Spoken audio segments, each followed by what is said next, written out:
Hello, hello, hello. Okay, let's see. Is it still running the countdown? No, it's not. Oh my gosh. Sorry, guys. I'm very excited. We're figuring this all out. Welcome to Fresh Fridays, where these are informal but ideally informative trainings that I give to my team. And welcome strangers and the like to join us while we figure these all out together. Today, we are talking about email marketing and specifically our email triage. And if you notice my background, different. I public library and the Melrose Center here because they have podcast studios and all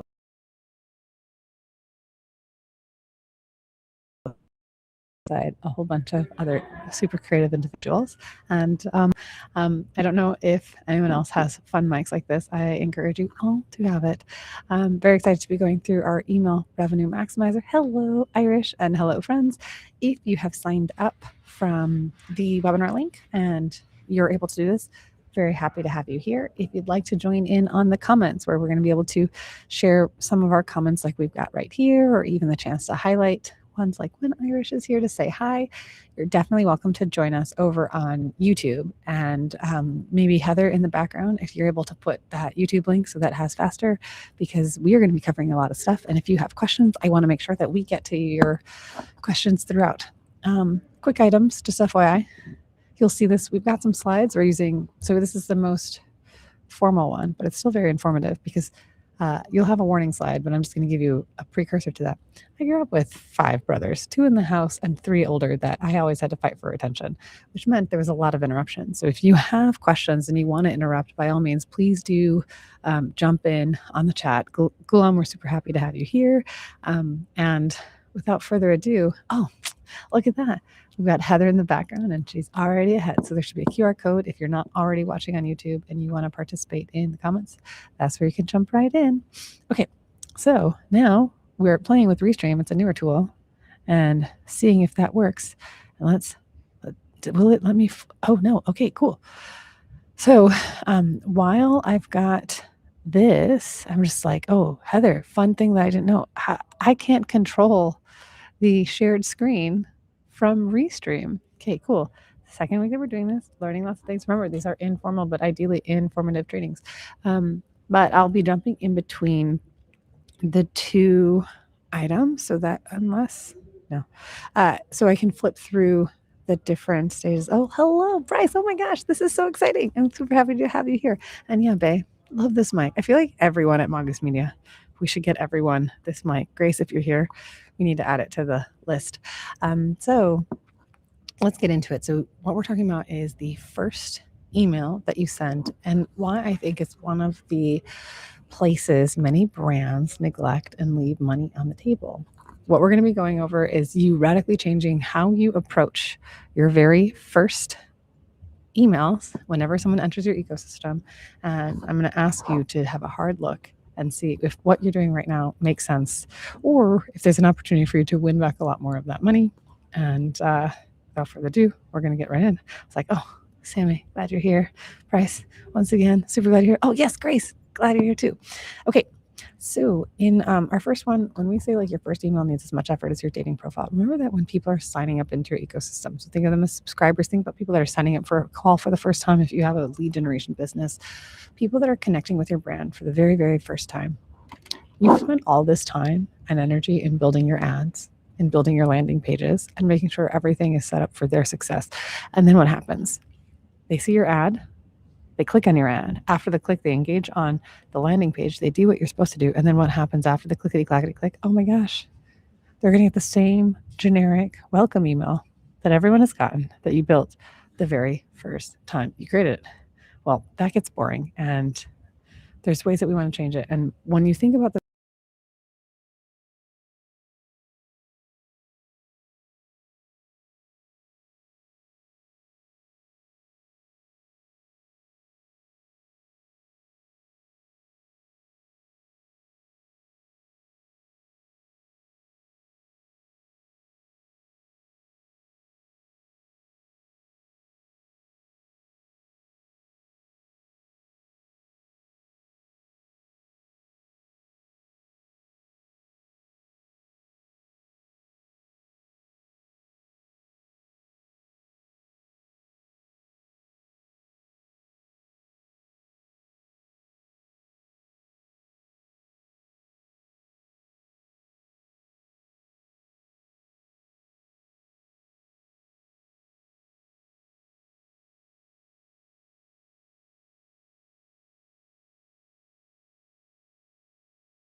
Okay, Heather, I think we're back live. I appreciate the banner of technical difficulties. Hang tight. Okay, I can see you can see Guillermo here and the standby pic of a red heart-shaped face. Okay, amazing. Thank you everyone for your time and patience. I believe that we're back. If we can just confirm in the comments that this is live again. I see the technical banner is gone. So Heather, I think that's true. And I can see that we've got quite a few people live. So look at this. I figured out a way to make my microphone stand without me. I mean, I'm still going to hold it because I like it, but woohoo. So again, super apologize if you had on your bingo card that the internet was going to time out. Congratulations. I owe you a boba. You were right. Thanks so much, Brad, Irish, and Heather, and Sammy for feedback on letting us know that we're back. Okay, I'm going to get into the presentation. Let's make sure I can still share the screen. Queen of technical difficulties, story of my life. Hello, Bryce. Yes, we are back. Appreciate everyone's patience, sincerely. To the presentation mode. Okay. Well, we had I'm going to share my screen in a different way. Okay. So where we are left off, depending on, where it was cut off. I'm just playing around with a little bit, move myself into the corner.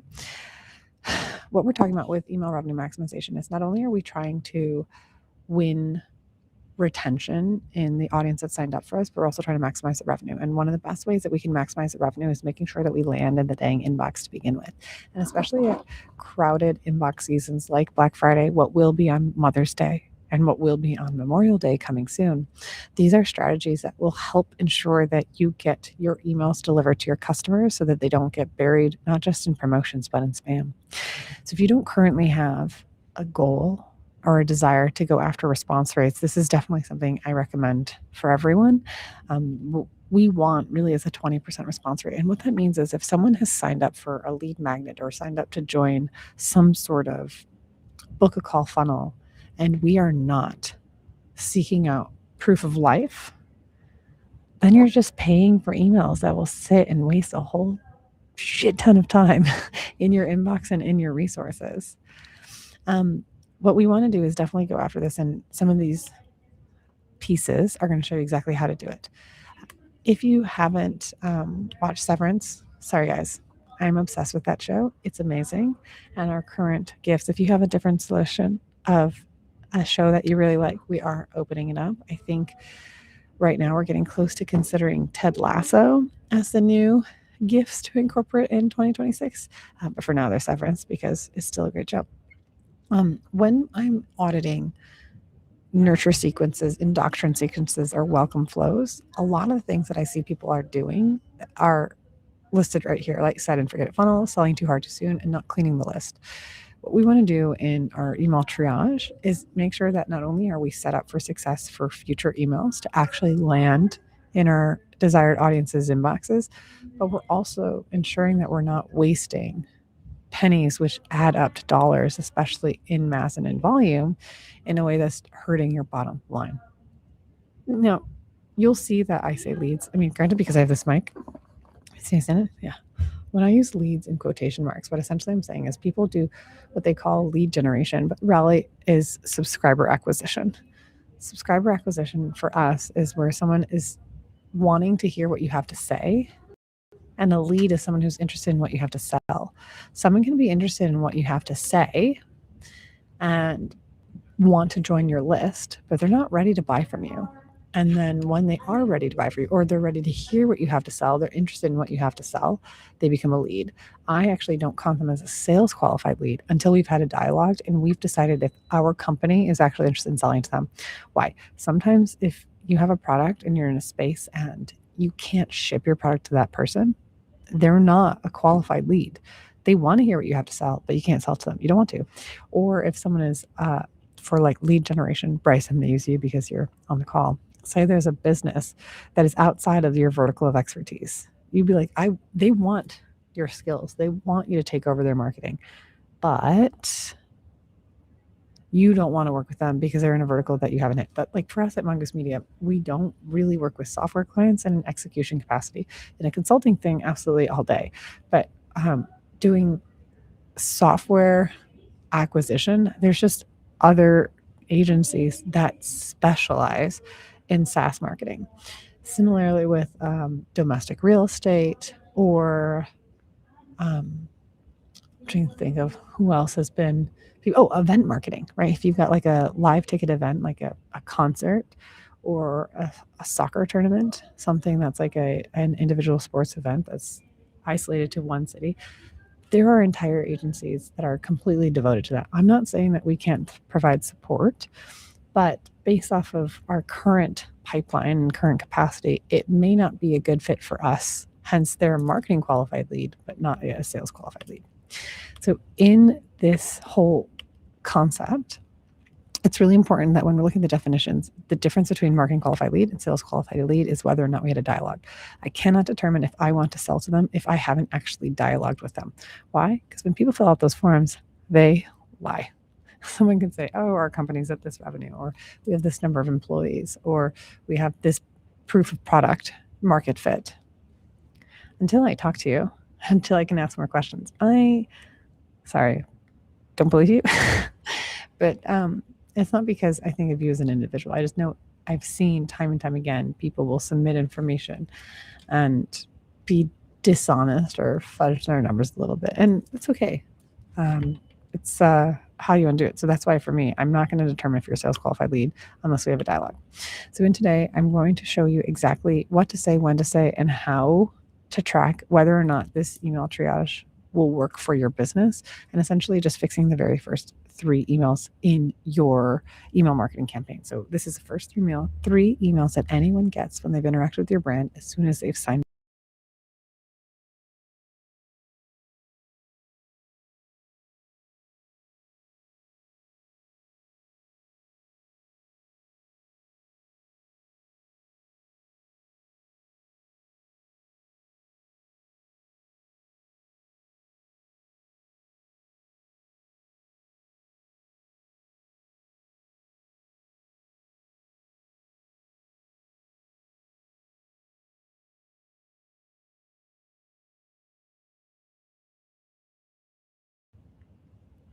So I cut off when I was like, your onboarding experience is trash.com.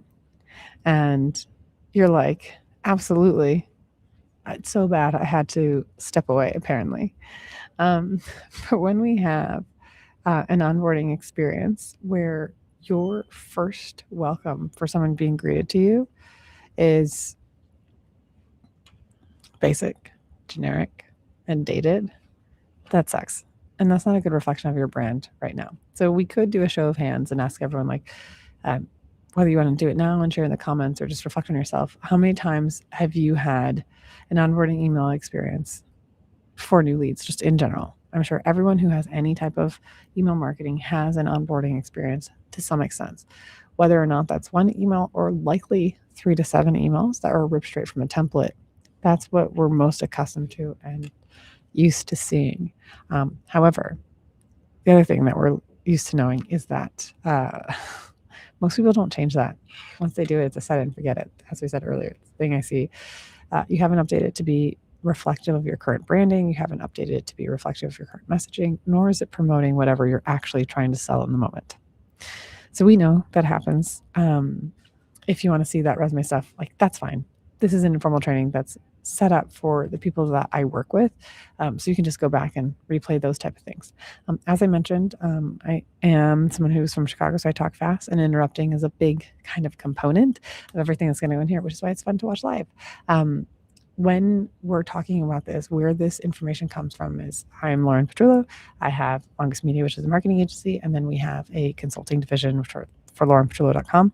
And then fun, passionate project for me is Reiner, which is a nonprofit that we are focusing on teaching AI. So you learning these pieces, I hope you get to take our experiences from private consulting, from agency work, and from the teaching we give to nonprofits and install into your businesses. Or if you're a member of my team, we make sure that we're doing this across all, because we have a lot of people that grow on the team, and it's always important to maintain that we have all of our training set up. The thing that we need to make sure that we all understand, so again, especially for you PAC members that are paying attention, we have to remember leads are not leads until they have expressed interest in hearing what we have to sell. Until then, they're email addresses. Therefore, they're just subscribers. They are not leads until they have expressed interest in what we have to sell, not just interested in what we have to say. Once they click or reply or lead to some sort of conversion, we do not have a lead. It's just a subscriber, hope a ghost, not someone that we're actually trying to engage with, because I don't make money from ghosts. I make money from people that have a pulse. And behind that pulse are 16 digits. And a lot of the times what we're seeing is that opening up different email accounts, lifecycle marketing, whether it's in high level, HubSpot, Zoho, I don't care, MailChimp even, a lot of business owners or marketing leaders are stuck on the wrong metrics, and they're inflating their performance while actually increasing their spend, decreasing their efficiency, and missing out on money that's sitting on the table ready for them. But as we know, this book has everything that we know proven for the universe.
Okay, I think the internet is getting throttled where I am, which means in the future, I promise I will be back in regularly scheduled, isolated internet.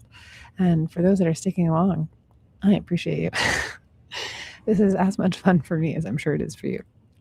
So fingers crossed, we're back live again. And I'll go back to sharing the screen. I don't know where the screen stopped showing. So, the good thing about this is while we're doing these lives on Friday, thank God we are these are super informal and they're more for the team, and glad to share with everyone else that we know that this kind of stuff happens. And our plan, just to be transparent, is once we do these lives, we extract really important nuggets, and then we can do a more formally produced version of the information so that the content that you want to see is not filtered with the different ahs, interruptions, okays, water breaks, things of that nature. You're right, Heather. We know that the library is amazing. Maybe not the place to support for going lives. That's very true. Support your local library. I absolutely agree with that statement. It's just, you know, sometimes it's an imperfect, perfect process. But we keep going, right? The show must go on, and the content, I think, is worth it. So without further ado, let's get back into it. And what I just want to say is that we're really focusing on the first 3 emails that anyone has an interaction with. When we say we do our things 27 times differently, this is the workflow that we actually have, that we use and we set up in our ecosystem. So I'll make this a little bit bigger for everyone so you can see how significantly different that is than just, hey, thanks for signing up. We're not trying to do things for signing up. We're trying to marry our customers in the sense that I don't want them to buy from me once. I want their 401k. I want them investing in my brand for years to come. So ways that this may feel overwhelming, it can be, but we need to remember the truth of the matter is when you're investing in leads, subscribers to grow your business, if you're not considerate of how much money it costs to acquire a new customer, if you're not looking at the full funnel focus, and it's not like, oh, all of your humans are ducks that follow exactly what to do in the exact order they want to do it. That's not how humans buy. What happens is we invest in people that come into our ecosystem, and sometimes our people are paying boku bucks for a lead, or even if it's like $5 to $12 for a subscriber, that those pennies add up. And that's not something that we want you to neglect in your system. The fact that 60% of people will never open your second email if the first one bombs, you're just throwing away money. Yes, babe, we were looking at the Book of Life. Oh, that's funny. Well, that was a good one to jump back to. Let me see how far. I don't think there were too many.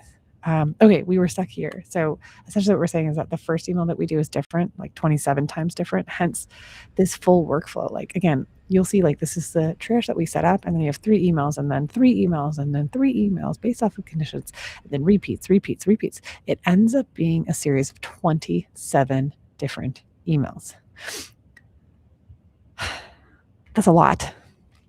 But when 60% abandon and don't engage, and when you know that you're competing for the same dollars as your competitors, whether it's a competitor direct or indirect, you're still competing for the same amount of tension and same amount of dollars. That's a resource game. And the most important thing that's on this slide is if you first email, the very first impression you get with someone when they've signed up for your brand, they said, yes, tell me more, is terrible. It's basically a tiny funeral for your ROI. No one wants that. And if you're like, that sucks, sorry. Because when I do audit people's accounts, they tend to apologize. I'm like, yes, you should be sorry, but don't worry, we have a fix for it. And that's what email revenue maximizer is. So treating the first email with the same amount of effort you'd put in for your dating profile. What's really important is when you send an email to anyone in your ecosystem, you have to make it personalized and relevant based off of where they are in relationship to your brand and in relationship to your CRM. This stuff is automated, and it takes maybe 15 minutes, and 15 minutes in construction in your workflows and 15 minutes in AI to adjust about 150 characters. If you're not willing to spend a maximum of 30 minutes to recover at least 20% of your subscribers from abandoning you forever and retain an additional 10 to 15% of additional revenue, then cool, you're in the wrong place. But if you're like, no, I want that, listen, not all leads are created equal. And so we need to stop talking to them as if they are. We need to have 4 questions that we have to ask everyone before they come in. And then these are like the 4 rules. We can come up with better names. So like Irish, you're probably better at this. But I just want to make sure, like, if you're writing down the notes of what you're going to do and how you implement email revenue maximizing, the 4 rules, which is a series of questions I'll go over. We need to make sure that we're. It's telling me the Wi-Fi went down again. Don't be serious. Okay, I don't think it went down. They're just popping up. You're still here. Okay, great. Thank you, Heather. I got Orange County Library System was saying you're offline. I was like, fake news. Okay, so remember, if you're writing these things down, before you send anything, ask this. I'll go over the exact questions we do so we can do personalization. We're spending time making our emails. So let's leverage all of our effort and get the most out of it. I'm trying to squeeze the most lemon out of it, and most of you aren't. What I call proof of life is something that people in the past have been like, that would be nice. Now I demand it. It's not a nice to have, it's a non negotiable. And again, I'm going to rinse and repeat and gatekeep until they're useless. I don't believe in gatekeeping content. That, like, I'm literally showing you, this is the training. Like, my team is here on this call, and this is the same training that I give them. And yes, this is the same craziness that they deal with on a daily basis. I couldn't be more authentic about how much I believe in not gatekeeping content, where someone could be like, oh my gosh, you're giving me the same training. It's like, of course. Like, whether you end up working with us, for us, or against us, at the end of the day, these are principles that have worked really well. And I'm in an abundant mindset that there's more than enough out there for you to learn from. So don't gatekeep your content. However, when someone signs up, where I'm saying gatekeep till they're useless, is I'm saying gatekeep your coupons, gatekeep the efforts that you're making. Because if they're not going to show proof of life after I've gotten you to sign up for something, why am I going to show them proof that they're interested? If we can fly through this, I have like bonus conditional knockout and a new effort that's related to email triage too. So what we essentially call this is when someone comes into our email system, right? They enter in as a subscriber. Just like if you're in a medical field, you need to triage and address what's bleeding first. So as soon as they come in, the first email that we're going to do is going to be asking this, which is for proof of life. And we do this in a way that's personalized and relevant. And then after they pass through email triage 1, then we jump to email triage 2, which we're talking about for the first time in today's. So I'm going to try to go as fast as I can so I can give you a little glimpse into what happens after proof of life with proof of pulse. But my two favorite words for marketing in 2026 are going to be the personalization and relevance is the most important thing that you can do for any of your marketing. And what we want to do specifically with our lifecycle marketing, so our emails and text messages, I'm talking about emails today because of the Texas Mini TCPA Act. I'm not a lawyer. This is not legal advice, but if you are running text messages and you're messaging people in the state of Texas, you need to be very cognizant of what's happening. And we are. So I'm talking about emails specifically. With AI, we know that this is possible. It's not hard. It just takes 15 minutes and a little bit of structure. So I'm glad that you're here to learn that. This is a screenshot of our actual workflow within High Level. So we use a white level version of High Level. And what we have is when you see, depending on if you're able to zoom in or not, but we have what's our previous relationship with the subscriber. This is the condition that we get here. So this very first condition allows us then to ask question, ask question, ask question, ask question. And if they don't meet those questions, then we have like these 5 different attempts to see if they're going to get the most relevant email their way. So in our, like, if we go back here, 1, 2, 3, 4, 5, we have 5 different personalities in which we talk to people. The first one we call is the awkward deja vu. So you can't zoom in here, but we will zoom in for the next few slides. And what awkward deja vu is, this is an individual that we need to ask before they get anything, right? Remember, if we say before we do anything, we have to ask this. And the first thing that we're asking is, what is their previous relation, like this subscriber, what's our previous relationship with them? And if they have unsubscribed before, ooh, that's awkward, right? They've already unsubscribed from what we have to say. So if they've come back into our ecosystem, don't you think it's worth a little bit of time, 60 seconds and 150 character change with AI, so that we can acknowledge who they are, where they are in our brand, and have a more relevant conversation? We call it the awkward deja vu. And when we're focusing on that welcome back, we're only changing, if you can see this part in white, hey, first name, that first 2 lines is going to be different across all of these. So that's what I want you to pay attention to, right? So that first few lines. And with awkward deja vu, we say, okay, this is slightly awkward, but mostly just nice. Looks like our paths cross again. And honestly, we're glad you're here. Whatever language that you want to do, if someone is unsubscribed, they're giving you a second chance. The likelihood of them converting compared to a stranger is significantly higher. They've already shown interest in what you had to say before. They got upset because of overwhelming emails, whether from you or just from the crowded inboxes in general, and they chose to unsubscribe, but they're back. this is a good subscriber for your system, potentially an actual lead. So we want to treat them with a little bit of difference. And so what we say on the awkward deja vu is just rewrite those lines so you can focus on the welcoming back, so that we're acknowledging them.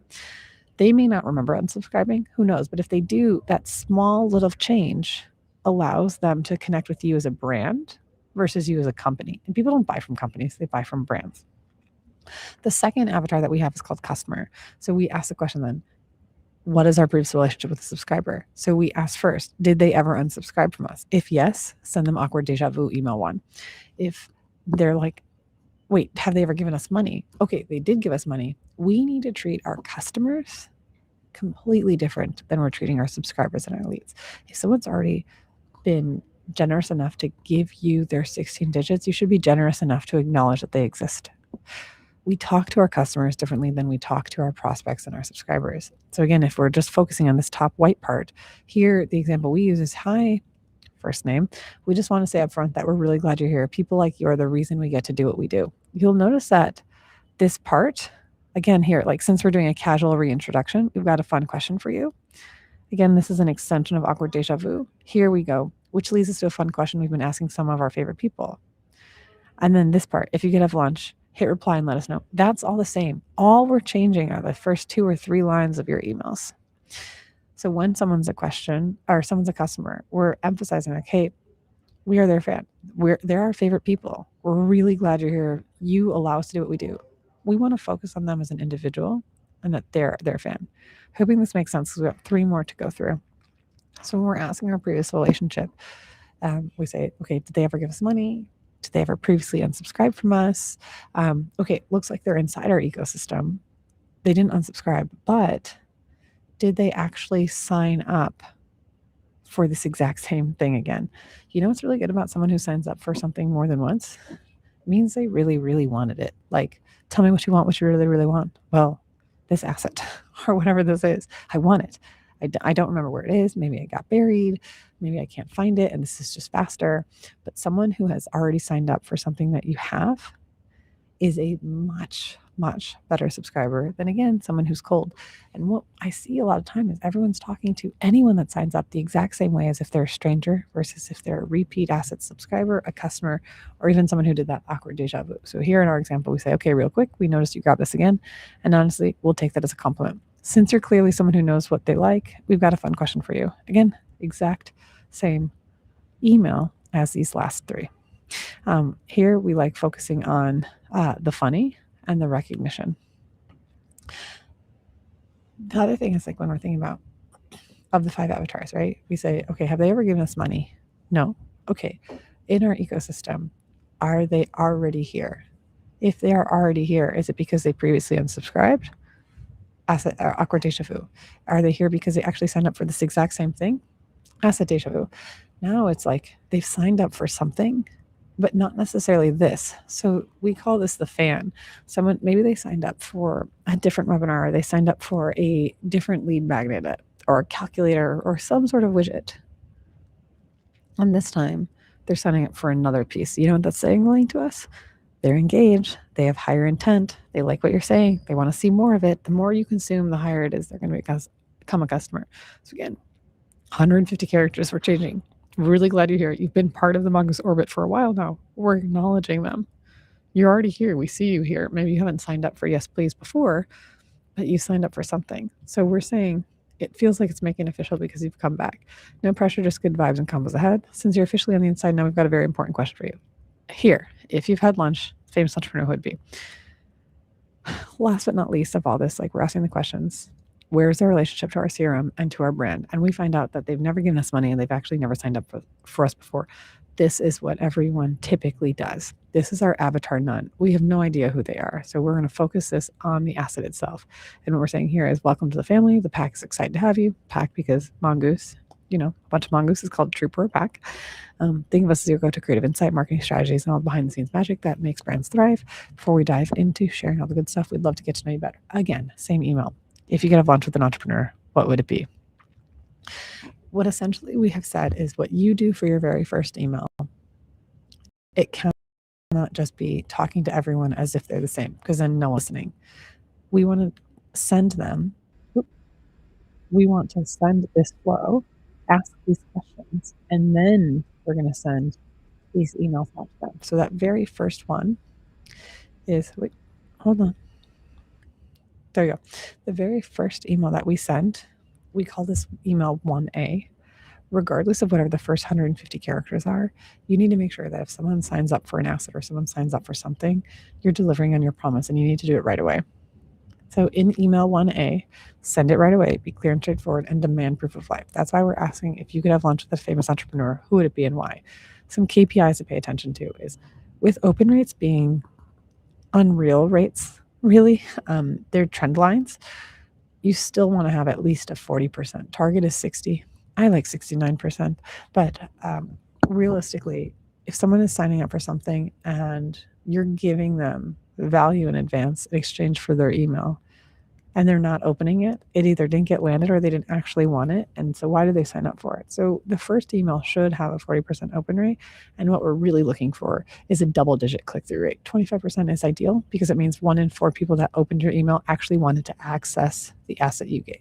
So let's say, I'm like, what's around me? I've got my case. So say there's an instruction, like there's a 5-piece guide on how to convert this, what was a high-level first aid kit, and then how to convert it into something that's more lasting. Let's say that's like a lead magnet that they made. And then it's showing you like, hey, when you open up inside, this can be a really good use for storing all your cords. This could be a really good use for keeping your diabetes medicine. This could be a really good use for having your tampons and pads and whatever those pieces are. If someone is signing up because they want it, you're going to deliver it to them in the email. And if they don't click, then they're not going to get access to it. So first step of access is opening, because if you don't open, you can't see. And once they've opened, you want at least 1 in 4 of them to actually look at the asset you're looking at. Hence, a double-digit click-through rate is super clear.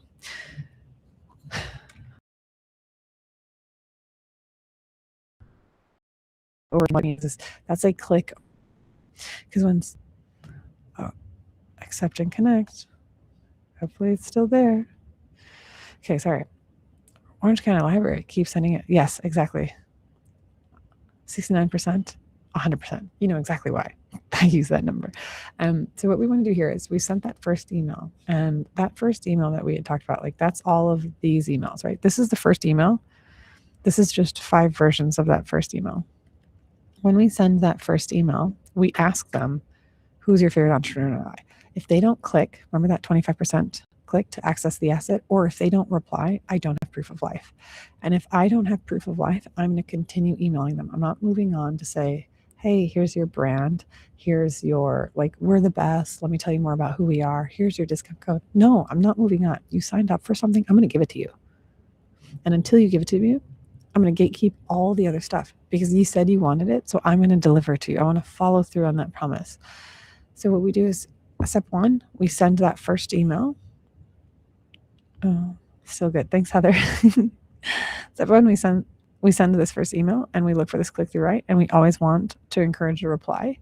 Replies are the best, especially for anyone with a Gmail address, because Gmail is notorious for keeping you in updates or in promotions. But replies signal to the Google servers that you're something that they're actually interested in, not just a sale. You're not talking at me, you're talking with me. And when you're talking with someone, you can get higher likelihood in primary inbox, which is the ultimate goal. But even if we can just be in promotions, it's better to be in promotions than to be in spam. So once we send the first email in our flow, right, we do this thing called leverage and rescue. We want to look at and understand the email that we just sent. These emails, let's go to this one. Welcome to the family. The whole pack's here. If you could have lunch with a famous entrepreneur, who would it be? If you didn't reply, guess what? I'm going to send it again, because what I do here is I leverage and rescue. If you didn't open it, no problem. Resend the same email. I'm just going to change the subject line. You're busy. I get like 200 to 400 emails a day. I don't see everything that gets through. I mean to look at it, but then life happens. What? You're at the library and then all of a sudden your internet crashes? Yeah, that takes away time that I would have used to check emails. Right? So we want to, if they didn't open the email, we can check it. That's hard. It's not a mission. This thing takes 15 minutes max. And what we do is we await through 23 hours, if you can see on the top, and we see if email 1A had proof of life. So what we can see here is email event. What will happen? We check for proof of life. If there was no proof of life. I'm going to wait 12 hours and resend the same email.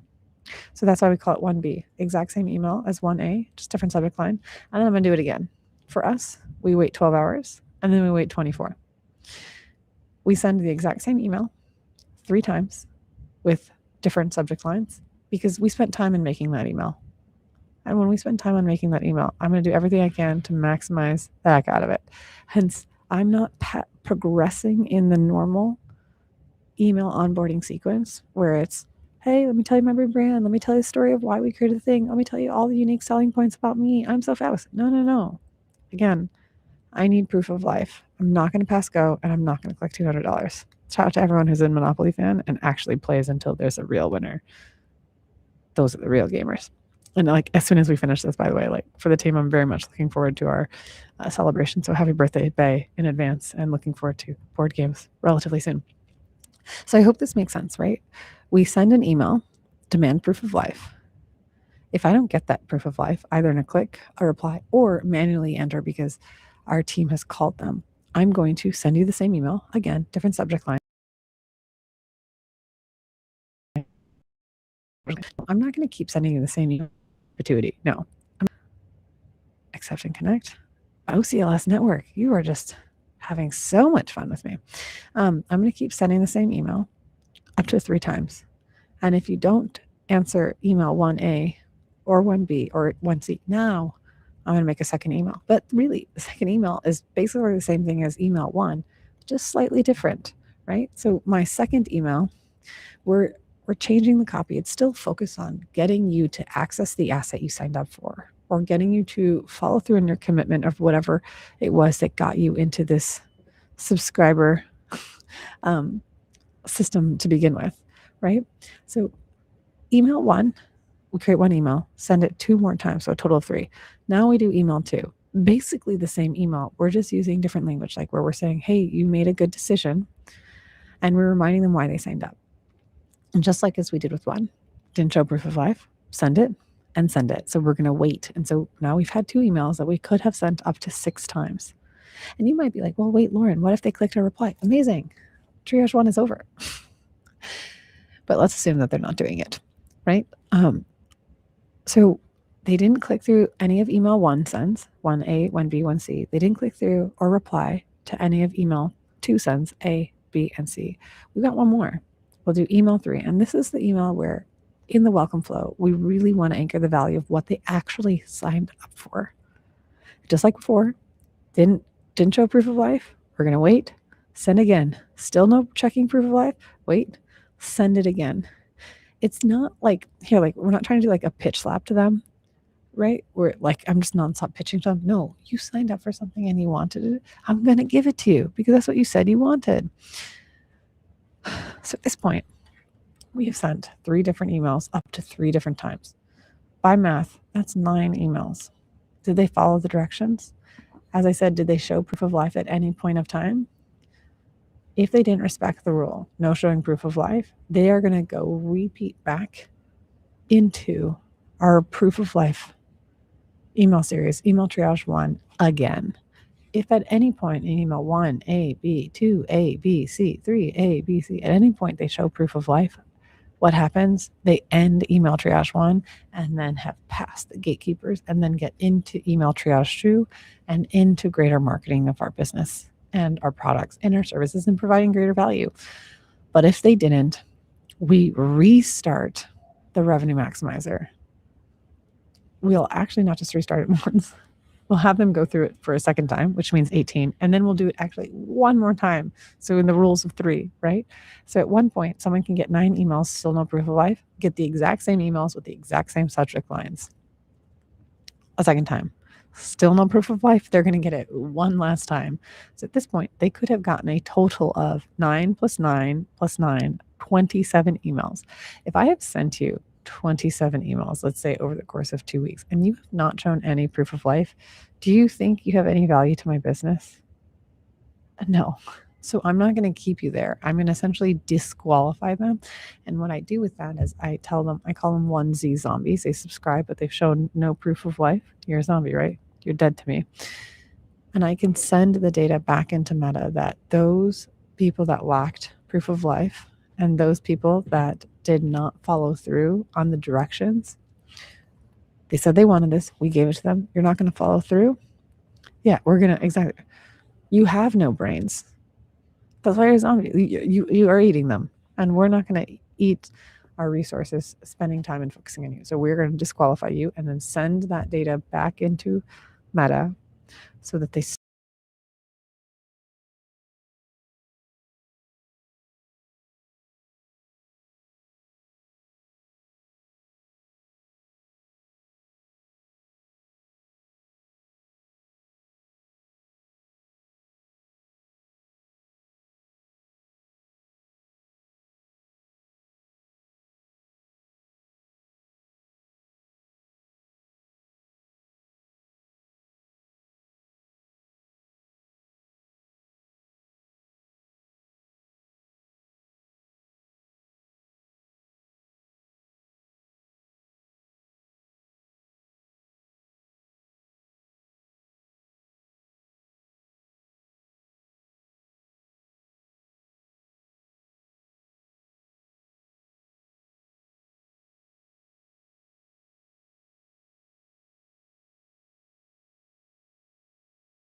yay, yay.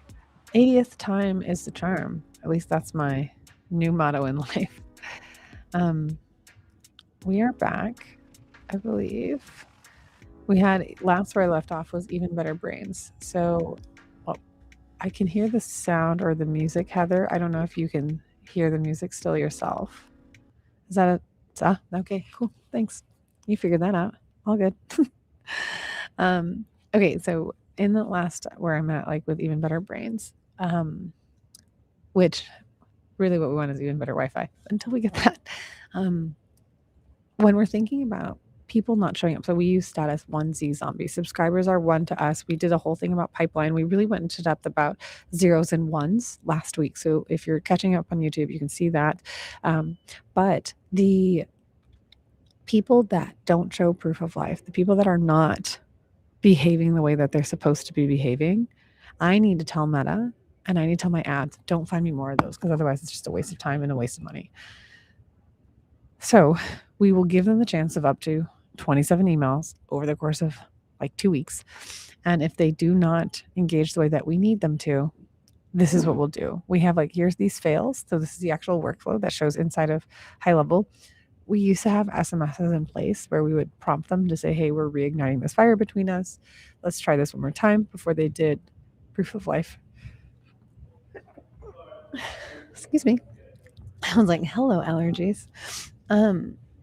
If they were re-engaging with our emails, we would send a text. As of right now, just for transparency, it's Friday, March 6, 2026. We're not sending text messages because of the Texas mini TCPA laws. But this is just showing you exactly inside of our ecosystem what that looks like. So yes, 5 texts if you're sending texts, but we actually do 27. But if you go back to the beginning, what we started off with, that there's 5 different emails. So it's actually not 27 messages, 27 emails. It's 27 times 5 because Well, the email themselves are the same.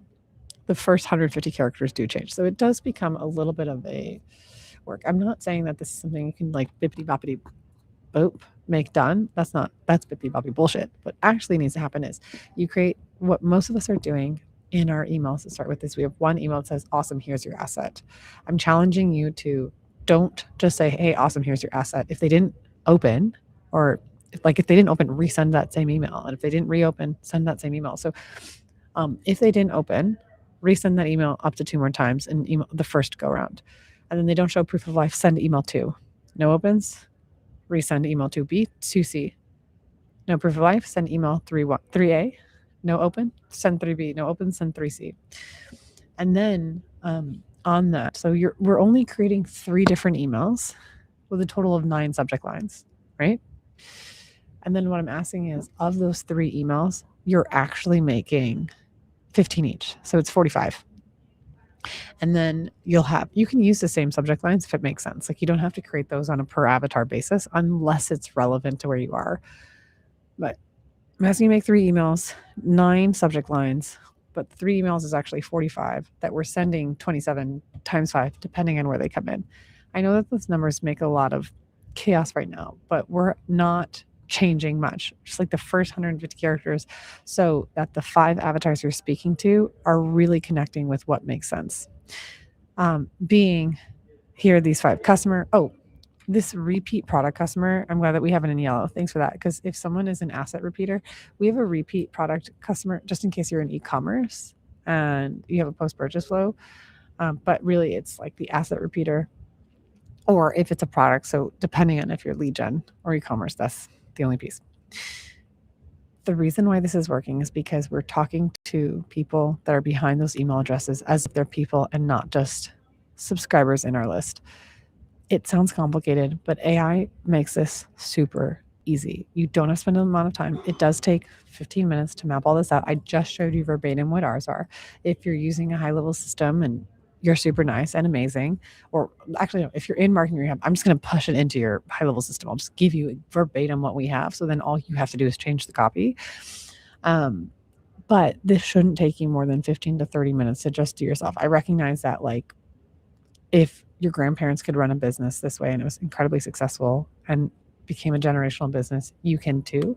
Those are customer first businesses. And in the age of digital marketing, we cannot neglect that. We have to talk to the humans behind those email addresses, because those humans are real people, and real people have real 16-digit credit cards that we want to get a hold of. You can do this with Claude. You can do this with ChatGPT. You don't even have to pay $20 a month for the AI. I'm hoping all of this makes a lot of sense. This has worked for us. The proof of life checkpoints has allowed us to have a cleaner list. The resend rescues allows us to leverage everything that we've already done before.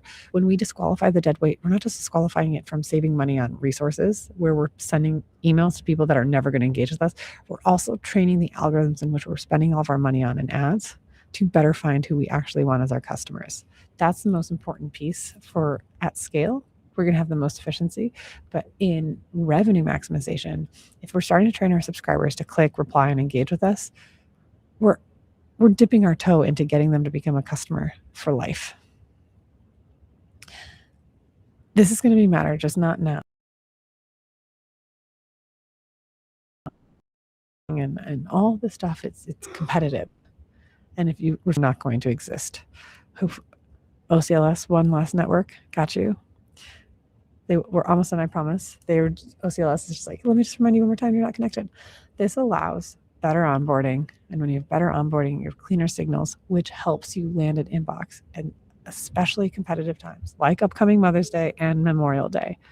If you don't have better sending reputation, if you don't have something in place like this, like especially to the team, why this matters so much to the stuff that we have Heather doing is because if we create an email and it doesn't land in inbox, then what was the point? All the energy, all the coordination, everything to do with the sale. We're trying to earn money on those different times. And if you don't do these type of things, you are going to miss out on the money. So the 4 things to take away, remember, before you send anything, ask this: what's the relationship to your brand and to your CRM?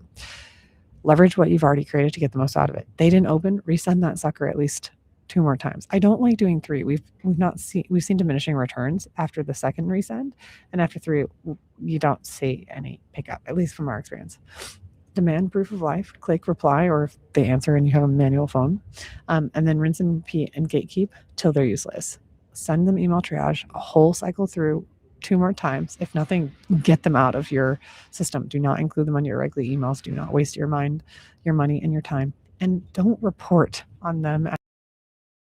Give me like 6,000 emails in my database. Oh, Heather is joined. I have 6,000 emails in my database, and that might be true, but how many of them are actually active? How many of them are actually engaged? Stop reporting on numbers that are just not true. And there is a conditional knockout question that works really well on landing pages. But with everything that you do, personalization and relevance is always going to win. The emails that you send need to always deliver on the promise. I would say if you have questions, hopefully you've been able to ask them throughout.